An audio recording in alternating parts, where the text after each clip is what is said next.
The first time I seen me mum, I was still on the run. And it was at me fight against Nathan Kelly. And Belfast, it was the only fight I ever lost. So my mum comes to watch me fight for the first time and watch me lose. Yeah. And then I got arrested and sent straight to jail. You can have the radio on at best. He'd want to put fucking Radio City on. I'd want to put Classic FM on. Yeah. And we just have fucking... Classic FM? Yeah, that's what I listen to. Classic FM? Yeah, you never shadowbox the classical music, man. Does this look like a guy who's... I've shadowboxed, but I've lost every time, mate. That's it. Yeah. You got a favourite composer? Mozart. Mozart.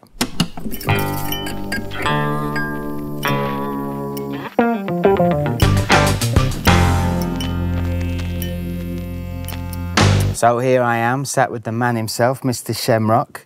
This is going to be an interview that dives a little deeper into the world, the life of Mr. Rock.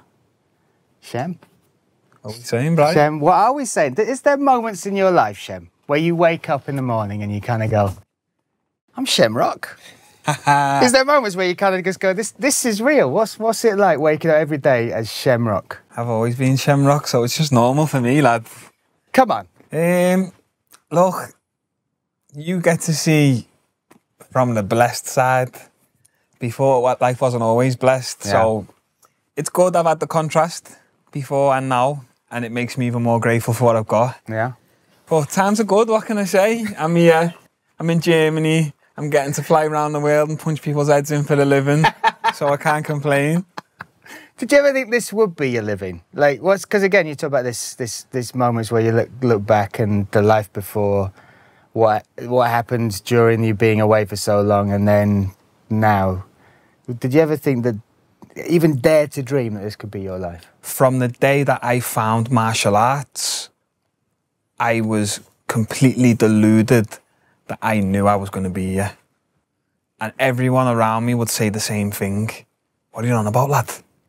You're on the run, you can't go and fight on these shows, or you can't even fly to Europe. What are you talking about, mate? Or you're 22. How are you going to be competing with these guys who've been training since they were 12? All that just motivates me, lad.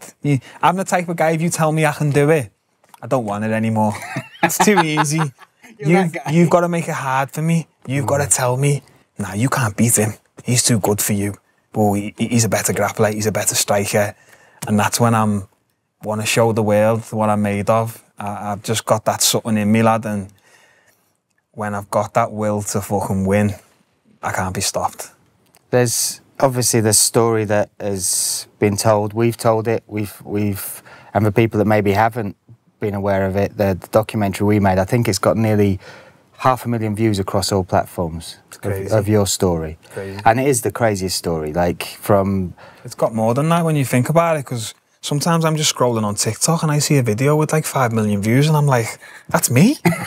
Who's this page? Why hasn't he tagged me? Where's the money? Yeah, do you get me? Where's the money? But the story, again, just to summarise it for people that haven't maybe watched that, or this may be the first taste of Shem Rock, and like them being exposed to you as a person, from growing up in Liverpool and your normal being very different from everyone else's normal, the world you lived in, the people around you, the type of stuff that was going on, to getting accused of this crime that you did not commit, the aggravated burglary, as we're 22, right? 20 years old on the run? I think I was 19 when I 19, left. Yeah, 18, 19. I was 22 when I found martial arts. Yeah. So 19 years old, all this stuff happens. You're in this world which, you know, people have a certain perception of you already. What was it? Was it fear that drove you to leave? What was the... Because at 19, it's a huge thing to leave your mum, your friends, the world, you know, and especially with where you are, it's a very small, condensed... Like even you said, when you got out in the world, suddenly realising Liverpool's not as big, or where you're from is not as big as it was. What was it like at 19 to have that much fear, I suppose, in your belly that you had to make that choice? When I left, I honestly thought in my mind, and this is no diss on me city, because I love Liverpool, I love Scousers, salt of the earth people, but I honestly believe that Liverpool's the best place in the world. I never want to leave. What do I want to go on holiday for? This is where I'm going to be for the rest of my life. So when I left, it wasn't because I wanted to see the world. I didn't want to leave. But I had no faith in Merseyside police doing me any justice. I was 100% convinced I'm going to go there.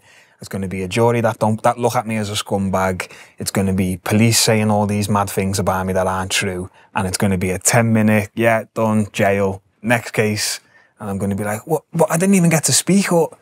So in my mind, I thought, I'm going to go to jail for a crime that I haven't done. Nah, you got to catch me then. And I ran. And like I said, lad, I didn't think I was going to last more than 2 weeks. I thought, they'll get me at the border. I get past the border. They'll get me out when I land at the next country. I land at the next country. They'll fly out and get me in a week. 2 weeks pass by. I'm like, I've gone further than I thought I'd go. What do I do now? You've gone all the way around. You're back in Liverpool. yeah, it's mad, lad. But I just believe everything happens for a reason. I believe that I was meant to go through that journey to make me the person I am, to make me character grow to who I am now, and to bring me where I am now as well.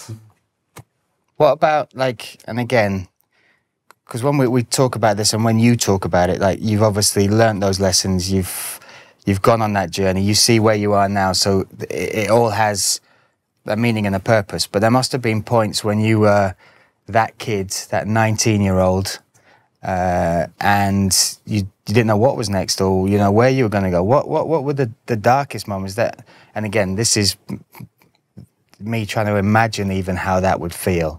I just feel like at that age, even though you feel like you're a man, right? The world is a scary place, especially when you go in places that don't speak your language, or, you know, people might look at you different because you look different to them. What were the darkest moments? Were there any points where, I don't know, where did you get in your mind when some of those places or those thoughts came in? Well,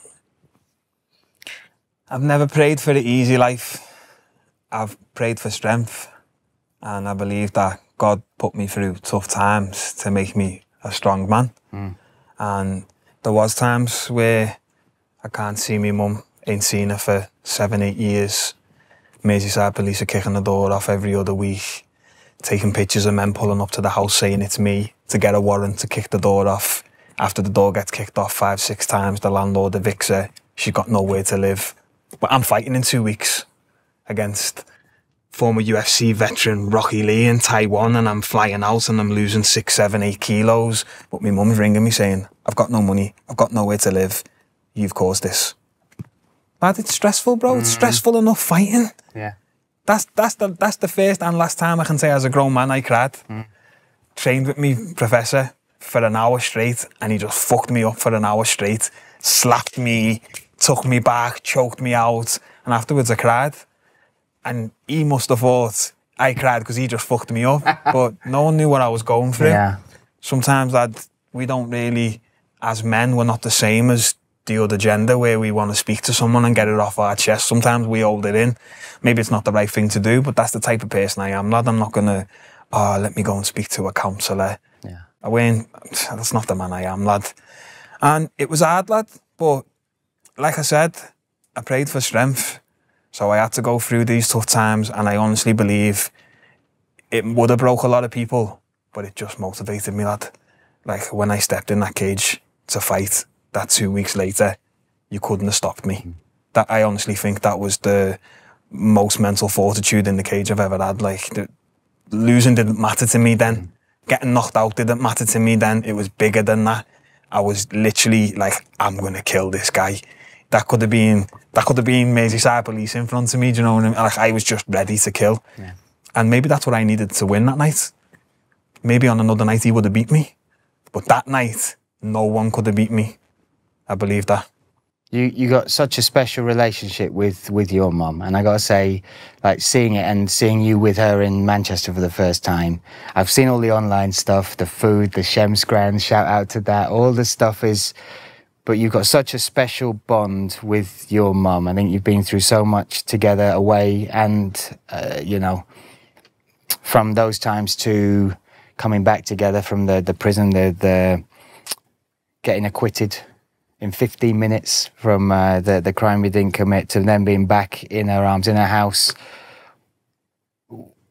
What's it been like, you know, knowing that and even she said it, that maybe you put her through some of that those times being away. What's it been like coping with that and looking at how everything that has affected your life, that has given you strength, has also had these ripples, these effects which have bled into people that you love and their lives? Yeah, I did put her through that, and not only did I put her through that, you've got to talk about the 15 years before that, when I was doing what I shouldn't have been doing, when I was a criminal or I was up to no good.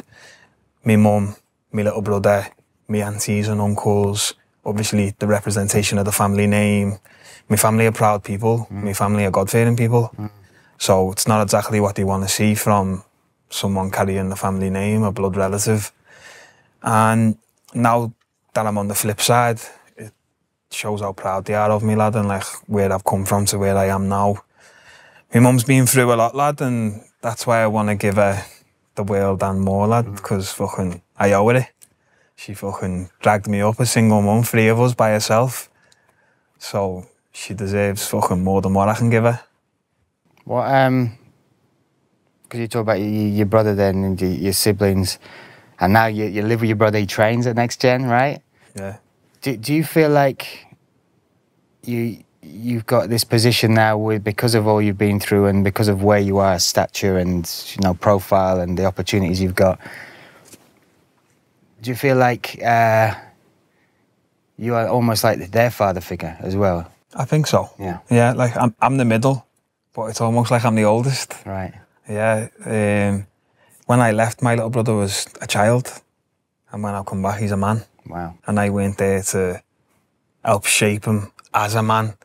He's grew up with another female raising him. At least when I grew up, early stages I had a father, later stages I had an older brother. He's grew up without that. So it's obviously been a lot harder for me little brother.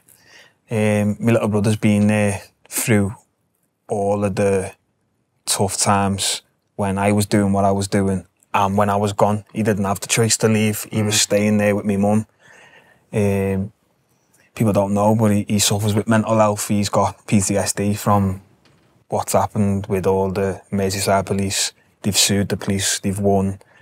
And it's crazy because I honestly think now me coming back, my whole family say it to me like they've never seen him so happy. They see a different side to him. He trains with me every day. I think the training definitely helps with the mind. I think it's definitely improved his mental health. Yeah. Before he used to rely on smoking weed to come out of his mental escape. Yeah. Where now he's not even smoking weed like that. He's training. He wants to be an athlete. He's even being like, I wouldn't mind competing one day. Obviously, he's not there yet. He's still got his demons that he has to fucking deal with, and he's his own man. But I'm here to support him in his journey, and I love my brother like I love my mum, lad. So I'll do anything for him as well. Yeah. You mentioned like growing up.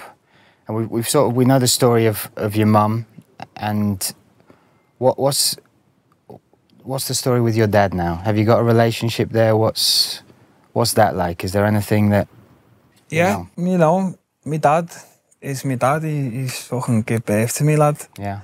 He gave birth to me. Didn't give birth to me. Mum gave birth to me. But he I understand. helped, he created me. My father is actually with my older brother. Yeah. And they're in Asia. Still speak. We're not an average family, Bri. We're not a normal family. Yeah. Do you know what I mean? Yeah. We're a bit of an unconventional dad. He's not raised me how other dads raised their kids. But what do you mean by that? So go on, give what are the differences that you might not have noticed when you were younger, but now you look back and go, Jesus, that's not normal. if I come home, and my brother had been in a fight in school, my dad would go, did you win or did you lose? And if my brother said he lost, well, I'd be getting in the car and going to the house. My dad would knock on the door and he'd go, get your son out here now and have my son a straightener. And I'm the younger brother. You what? So I'm fighting 15-year-olds when I'm fucking 10. Wow. Oh my God. Really? And if I lose, he's going, baseball bat, go and get him next week, son, go and back. It was a different relationship, lad, you know what I'm saying? It was a different upbringing. But he still gave me everything I needed. He was still there for me, still provided me. Yeah. Believe it or not, sent me to private school. It's probably why I've got a bit of a brain on my head. But this is what I'm saying about my little brother, because my little brother was later. He didn't get to experience having a father. He doesn't know his dad. He's never even met him other than when he was a child, but he don't remember. So like you said before, I almost am the father figure. I'm the only person making an income in the house. I pay for everything. I support my brother. I support my mum. Like, all these fucking fans saying, you live with your mum and making fun of me, but they don't realise what I do for them, lad. I could go and live on my own, but I don't want to. I get to fucking live with the people I love. Yeah. They might not have the same relationship with their family, so they don't understand it. But I think I've got the best life in the world right now. I get to be around my loved ones who I haven't seen for 10 years. I wouldn't change it for the world, lad. What was it like? What was it like seeing your mum and your brother for the first time? What was it like when you were able to, you know, be a free man and go and you know, let's be honest, hug your mum?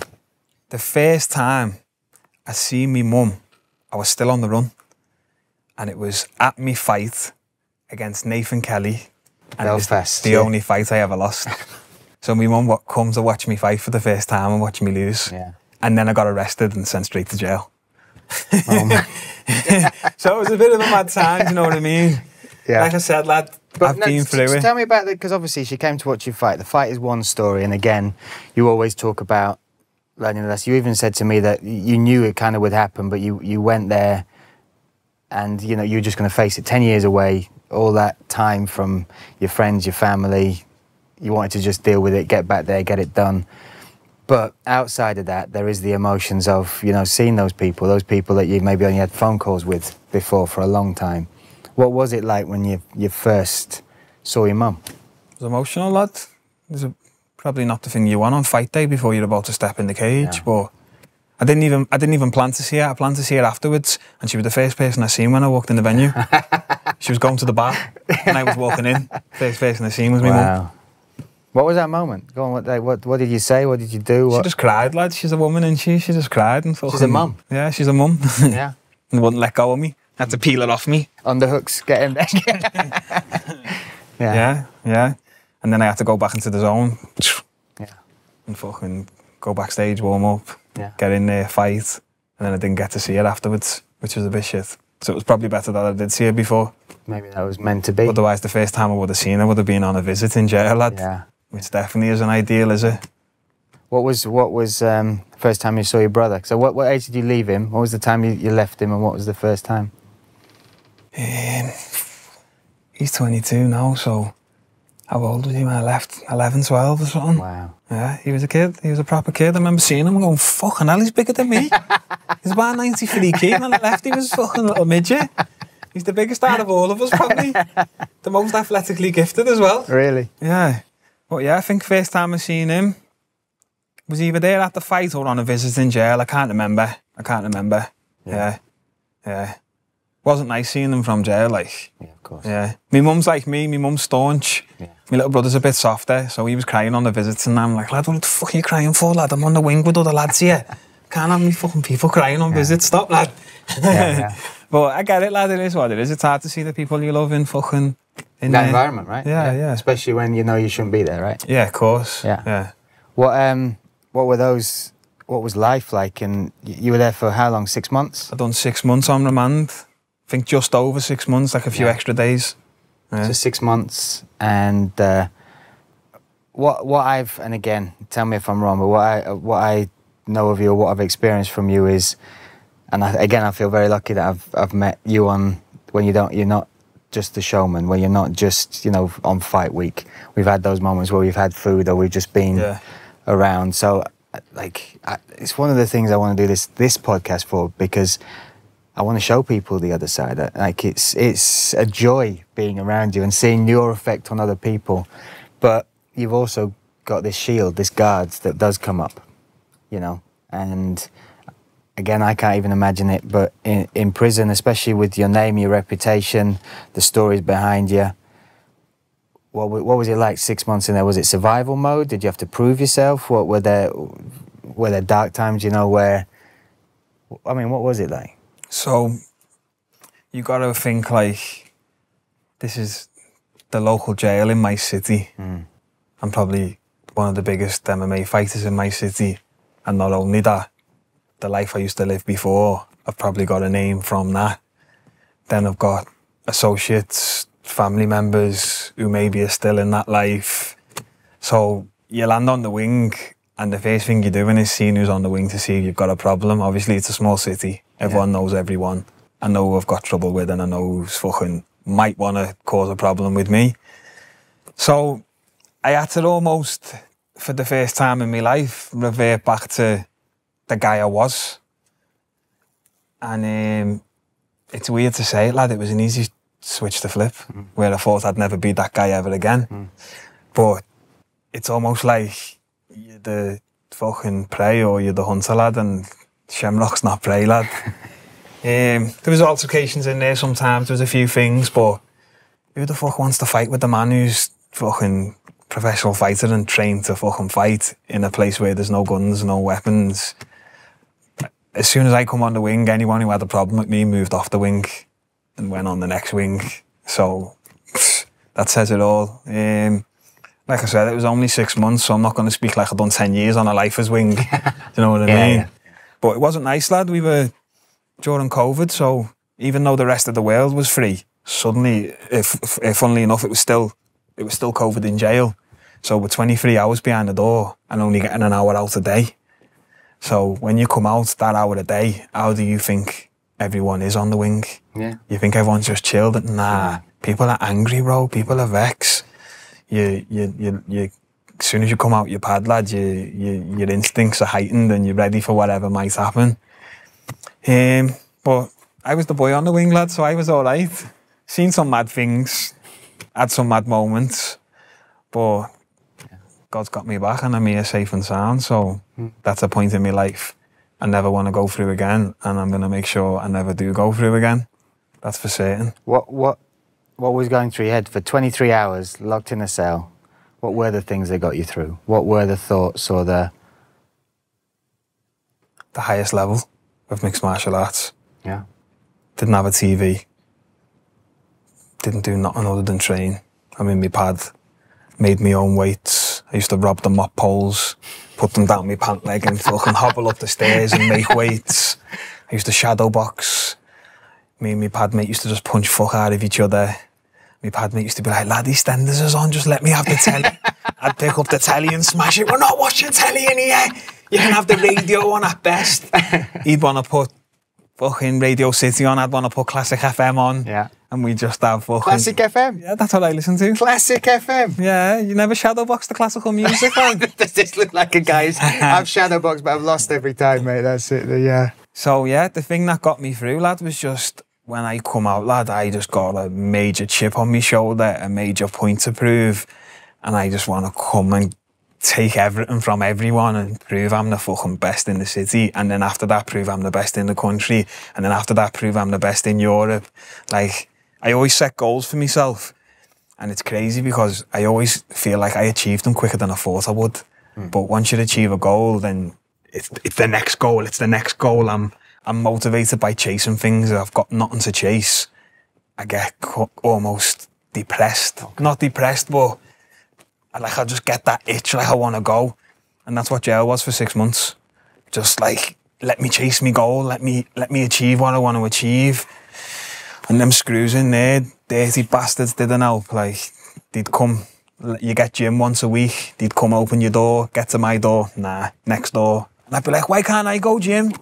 Because they understand that, who I am and what I do. Obviously, it's no secret that they're all from my city. Most of the screws are from around my city. They know who I am. They come to me cell, snap me my pole up, take it out, take me weights out, put me on basic. You're not allowed a TV. You're not getting a soch.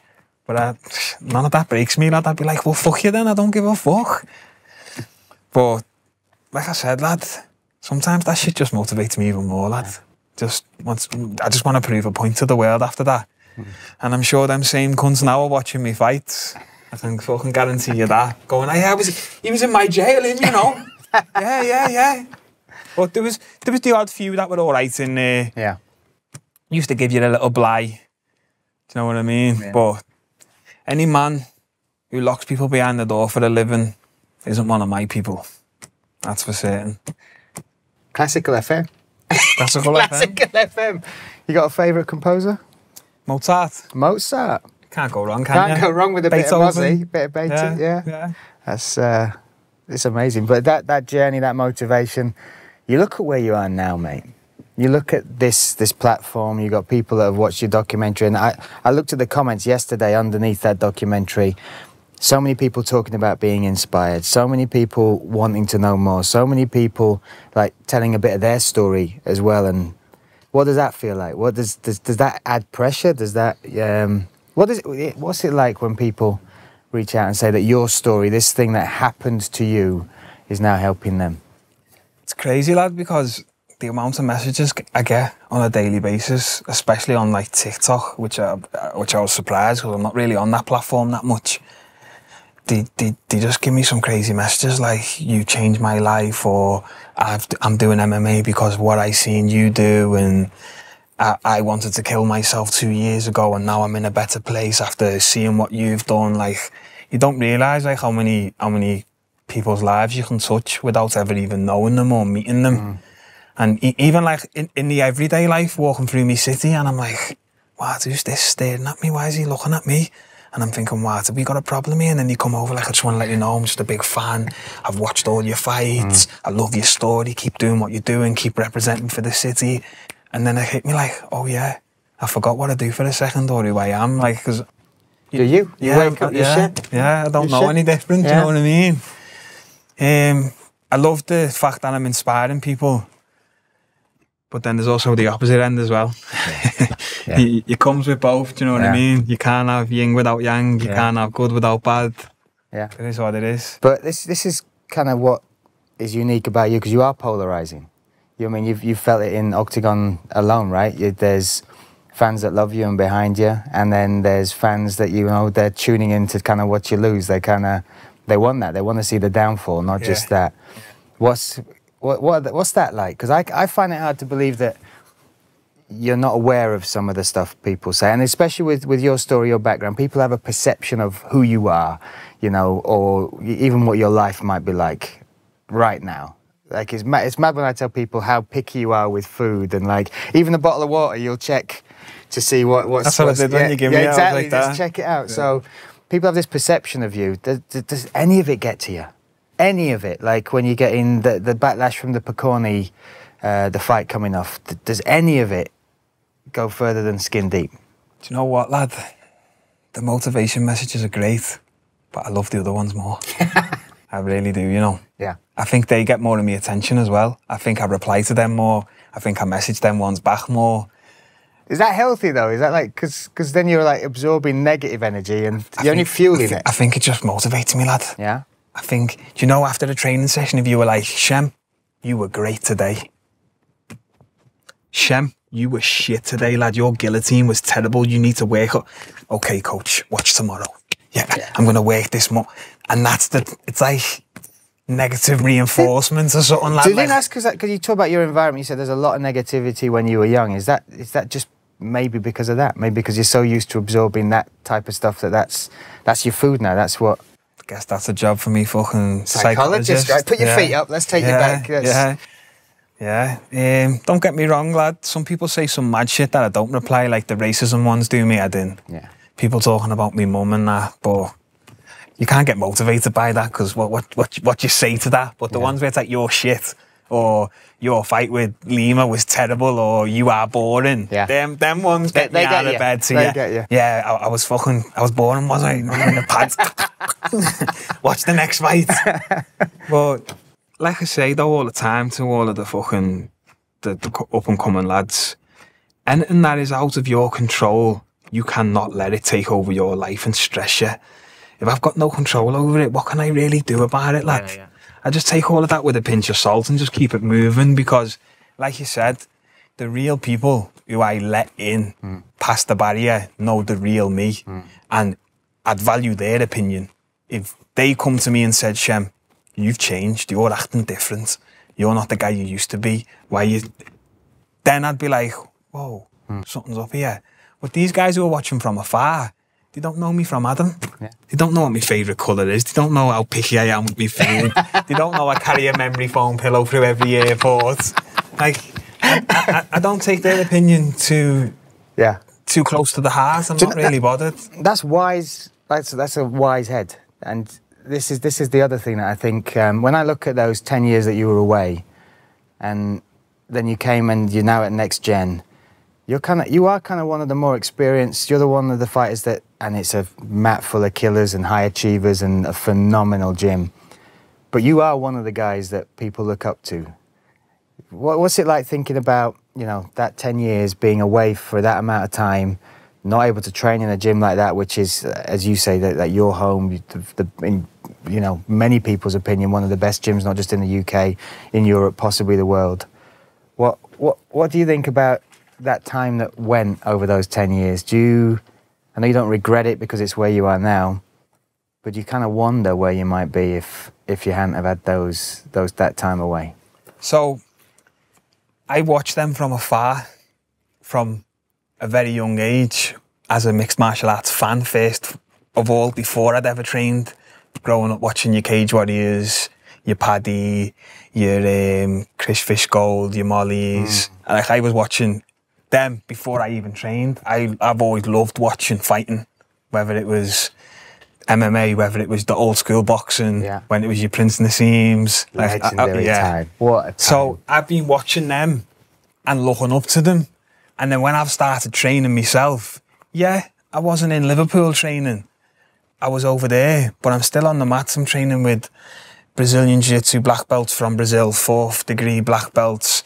I've had training partners from Iran, national wrestlers, been on the national team with Olympic athletes, trained with a load of Dagestanis, load of Arabs, loads of Asians, like a really mixed culture of different styles.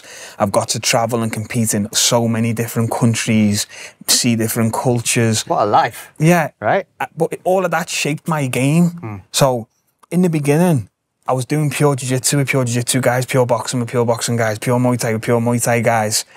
I honestly believe all of that give me a great foundation of fundamentals to then when I've come to the MMA gyms, when I first went to SBG, then when I've come to Next Gen, now I'm filling in the holes between to bring everything to MMA and shape my full round game.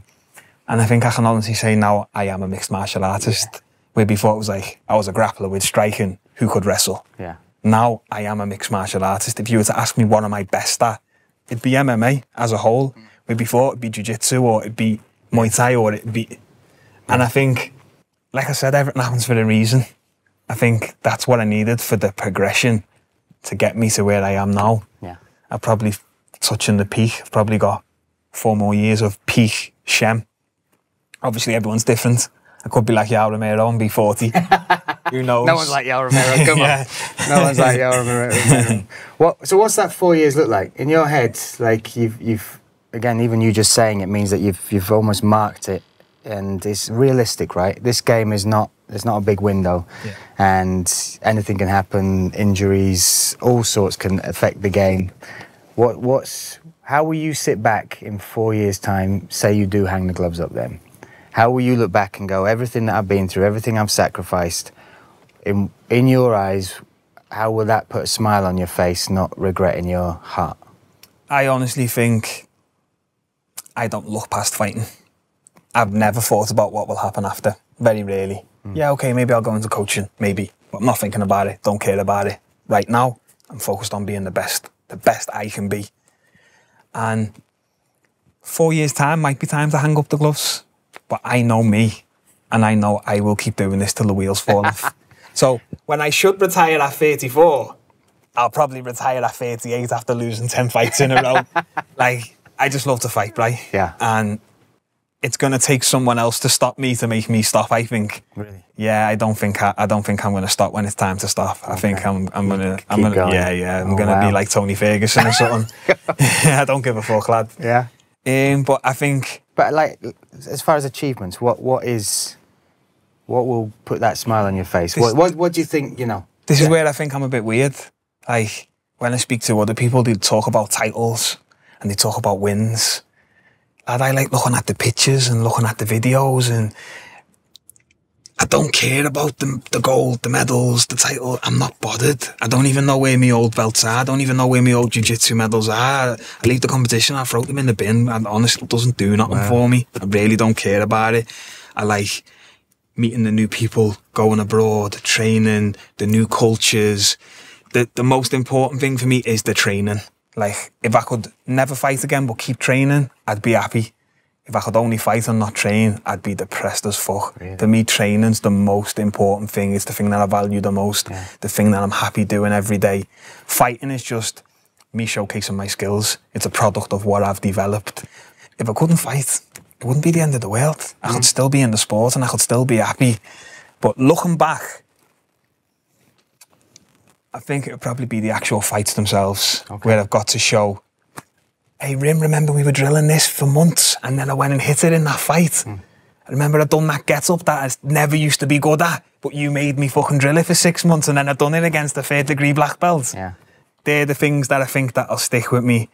It's very different. Yeah, it is. A lot of fighters, it's about those achievements, that gold, that belt, you know, that legacy. It's yeah.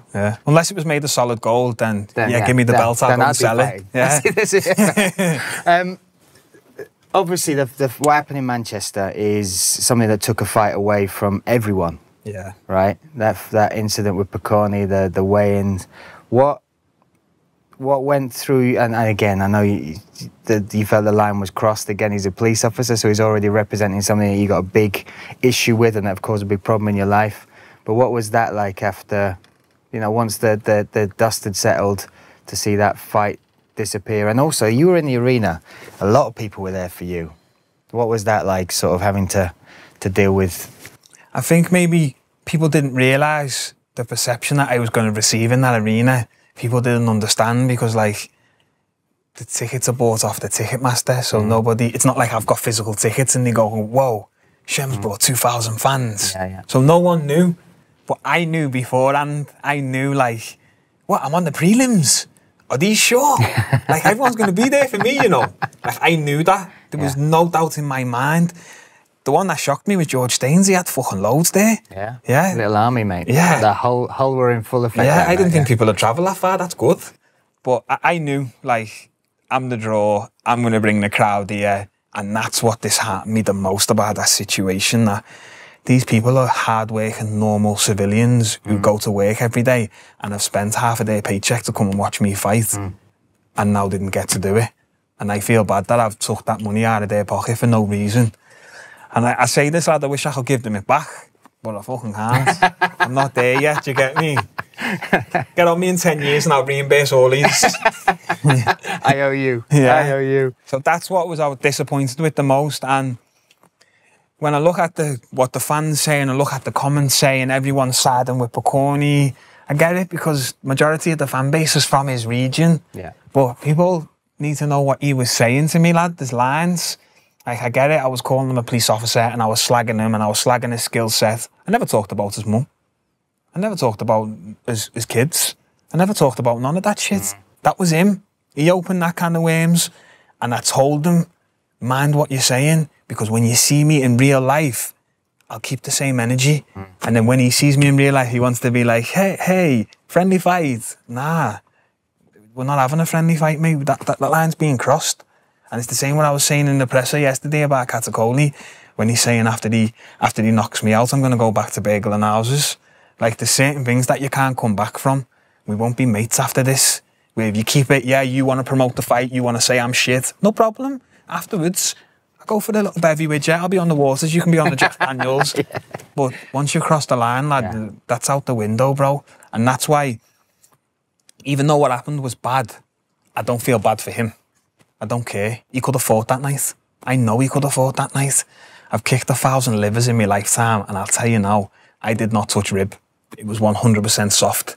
I hit all liver. I think he honestly seen a way out. He thought, I can go home, maybe get me a little bit of show money, and I don't have to get fucking killed by Shem. Because he knew. He knew when he seen me at that weigh-in, size on me, still not rehydrated yet. He must have thought, fuck, what am I in for here? You could feel the nervous energy from him. Face off, let's leave. Pavel had to call him back to be like, no, do your job, mate. Come back. I think we'll never see that fight. If you were to ask me genuine thoughts, and it won't be from my side, it'll be all from his side. Okay. I don't think he'll ever show up against me. And if he does, it'll have to be on his terms, in his territory, and it'll be like, this is my last fight. Fuck it. I'm going big or going home. Okay. But he'll be going home. Definitely. You mentioned your next fight, and before I talk about the fight, I want to talk about a moment that was captured by somebody else, just a truck driver driving past one of the billboards, which had your name on it in Birmingham, your quote, your face, huge billboard as he's driving past. And I heard something in the press conference where you say, I don't kind of celebrate things. I don't celebrate wins. I don't celebrate, you know, good training. I don't celebrate. You never sit back and give yourself those moments. But that must have hit you. That, you know, from, like you said, from the billboard, the wanted poster in the centre of Liverpool, which people took a picture and sent you to to then a billboard, you know, advertising, not just... Coming for everyone. Yeah, coming for everyone. What, so, come on, you must... I took half a second to fucking look at it and be like, wow, that's sick, that. I sent it to Pavel and said, this made my day. Because no one told me. No one even told me, like, you're up on the screen, you know. Yeah. There was a truck driver who actually trains at Next Gen going through Birmingham and seen it and took a picture. Magic. And I think that was the best way for me to find out. Rather than like, oh, by the way, we're going to put you on a billboard. Because then when it comes out, I'm expecting it. Yeah. It's like, it's not as big. The fact that I see it, I was like, what? Mum, that's me, you know. Mum, we did it, Mum. Check your son. Check your son, get the scrans on. It was mad, but like I said, that's not to be celebrated yet. It's not that time. Why don't you celebrate? Like, and again, because you're the only one who can reward you for the work, the sacrifice, the achievements, the position you're in. Because it almost feels like you're missing the chance to... The job's not done, Bri. Okay. The job's not done. No. It's not 20% done. Do you think the mailman celebrates every letter he delivers? No, Mine doesn't. He celebrates when he gets home and the job's done. Yes, finally. Done with work. I'm not done. Yeah. I'm nowhere near done. I'm just getting started. And I celebrate them when I'm done. Then when I can look back and be like, wow, that was sick, that. Yeah. Wow, I remember this, wow, I remember that. Now's not the time for remembrance. Now's the time for fucking work. Yeah. Go. Achievements. There's a lot to still be done. And this next fight, April 20th, Resorts World Arena, Birmingham, Stefano Catacoli. A lot of people didn't sign this fight. Right? Why do you think? A lot of people didn't sign this fight, okay? And we know that it was offered to a fair few and some big names as well. He says he asked for this fight. He asked for it. Look. But he signed it. Listen, there's no taking it away. He's at he's signed, he's going to fight you. So however it came about, he is the one person that has put the ink on the paper to step in. He thinks he kind of knows a way to unlock Shem Rock. He was offered originally, earlier on, maybe 10 weeks out to fight. And he then started putting on social media, he was booked to fight Spider-Man, who's fighting tonight in Stuttgart. Spider-Man messaged me and said, lad, don't listen to this guy, I'm fighting Diego Czech. I'm not fighting him. So then I've gone back to him and said, I thought you booked to fight. I am. It was only then 4 weeks later that he signed. So I don't know what's happened in that period. Did he grow some balls? Did Brad tell him something? Did someone blow smoke up his ass? Or did Oktagon say, listen, mate, sign this contract or you're back to the B-League, son? I can't answer them questions. Only Catacoli can answer them questions. But getting the truth out of him is probably like getting blood out of a stone, lad. So only he knows and only he'll probably ever know. But it's almost a fight where he's got a lot to gain and you have got a lot to lose, right? Yeah. Because the whole contract talks that were taken a while, speculation you going other places, the backlash from the Pokorným fight, the new contract that was signed, you know, big statements made as far as you coming back. We did it in the cage in Newcastle. Yeah, if I lose this, I'm in the gutter, aren't I, lads? What's that feel like, though? Like, because that's what I love, Bri. People don't understand. Put the pressure on me. Let me bear the weight, and I'll prove you all wrong. Like, that's what I want. He's finished, or he's past it, or he's too old, or he's not good enough, or he's not ready. Let me prove them then. Just let me go. Just point me in the direction and no one's stopping me, lad. I honestly think you're going to see a different me in there, and I'm going to punch a hole through this guy, and I'm going to go, I told yous. And everyone's going to go, fucking hell, not again. Okay, he won't do the next one, though. And that's what I want. Keep giving me that energy because it just keeps me motivated. I don't want the, oh, he's there, he's the best, oh, he's made it. I don't want that. Doesn't do it for me, lad. And that's why I'm asking for the cunts who I can't beat, so I can beat them and show you as I can beat them. Why do you think I want to fight the best guys? Why do you think I want to fight the biggest names? Because I get out of bed in the morning like, fuck, I'm fighting Buchingerem. He was fighting pro and I was fucking in nappies. That would be a fight. Yeah, these are the fights I want. I would love that fight, dude. That would be. They don't want me. Do you know what I think it is a little bit? I think they see me on the mic as well and go, I can't be arsed dealing with him for 12 weeks. Fuck off, lad. But when you sit next to Dennis Frimpong, everyone goes, no, I'd rather. He's all right, actually. Yeah, I like him now. Why do you think I bring him everywhere? I'm only messing. Yeah. But I think it'd be a different contrast if I got Buchingerem. I don't think it'd be like a bad blood thing. Respect, right? Yeah, he's a really nice guy. Yeah, yeah. I do have respect for him. I was watching him when I weren't even fighting on your Cage Warriors and them shows when he was fighting McGregor. Yeah. It'd just be one of them that I want to show I'm the level. I want to test me skills. And when I beat him, no one can deny me then. These are the fights that motivate me the most. So, first stop though is Birmingham. First stop, Stefano Cotticoli. What's the statement you want to make with this fight? What is the, you know, not just the prediction for the finish, but... Levels. I want people to go, wow, they look like two different weight classes, two different skill sets, two different sports. He's doing fucking badminton, I'm fighting. Like, these are going to think that these are brought to fucking any normal guy who doesn't train to step in there with a fucking serious killer. That's what I want people to say. I want people to say, like, that was a major mismatch. Because, let's have it right, he's 7-1, I'm 9-1. It's not a mismatch. I just want to make people think it is when they see the levels, when they see the skill set, when I'm pinging them up on the feet, when I'm untouchable, I'm getting out there clean, and then when he tries to wrestle and I'm putting him on his back, and I'm punching him on the ground, and I'm taking his back, and I'm putting him in submissions, and people go, whoa, where's the path for victory for him? That's what I want people to say afterwards. And then it's like, I think we need to give this guy the step up he's asking for, because we can't give him another one of them guys. That's what I want people to say. I can't wait to get you back in the cage, and we have to get you in the cage, mate. Let's get past the weigh-ins. Let's get to the fight. We need some security, yeah? Anyone who's above 265 pounds who's looking for a job, we've got 2 openings for security, keeping us apart. I'm not hating this guy. I'm making it to the fight.